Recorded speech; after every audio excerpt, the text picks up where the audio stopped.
या व्हिडिओमध्ये direct indirect speech अर्थात प्रत्यक्ष अप्रत्यक्ष कथन या प्रकारच्या वाक्यातलं स्टेटमेंट म्हणजे विधानार्थी वाक्याचं इनडायरेक्ट स्पीच कसं करायचं याविषयी आपण माहिती घेणार आहोत। तर वाक्य दिलेलं असं आहे, Suhas said they went home. आता सुरुवातीला सगळ्यात महत्त्वाची गोष्ट म्हणजे प्रत्यक्ष कथन डायरेक्ट स्पीच आणि इनडायरेक्ट स्पीच म्हणजे काय ते पहिले आपण लक्षात घेतलं पाहिजे। डायरेक्ट स्पीच मध्ये जो बोलणारा असतो त्याचं वाक्य अवतरण चिन्हामध्ये जसंच्या तसं लिहिलेलं असतं। सुहास सेड, सुहास म्हणाला, दे वेंट होम, ते घरी गेले। आता त्याचं इनडायरेक्ट करताना कोणकोणते बदल करायचे आहेत स्टेटमेंटचं इनडायरेक्ट स्पीच करताना ते कशा पद्धतीने पाहूया।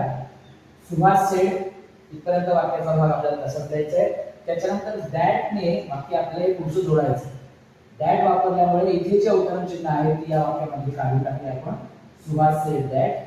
आता हा भाग अवतरण चिन्हाच्या बाहेर आला त्यामुळे कॅपिटल टी चा झाला स्मॉल टी। दे आता इथे वेंट होम म्हणजे हा सिंपल पास्टचं वाक्य आहे, ते आपल्याला परफेक्ट मध्ये करावं लागतं। परफेक्ट पास्ट मध्ये म्हणजे अवतरण चिन्हाच्या आतमध्ये सिंपल पास्ट टेन्स असेल तर त्याचा आपल्याला परफेक्ट पास्ट करावं लागतं। त्यामुळे आपण हॅड वापरलं आणि वेंटचं गॉन झालं, दे हॅड गॉन होम। म्हणजे Suhas said they went home, त्याचं इनडायरेक्ट स्पीच करताना येईल Suhas said that they had gone home. या व्हिडिओमध्ये आपण डायरेक्ट इनडायरेक्ट स्पीच या प्रकारातलं स्टेटमेंट मधलं डायरेक्ट वाक्य इनडायरेक्ट कसं करायचं ते आपण बघितलं। धन्यवाद।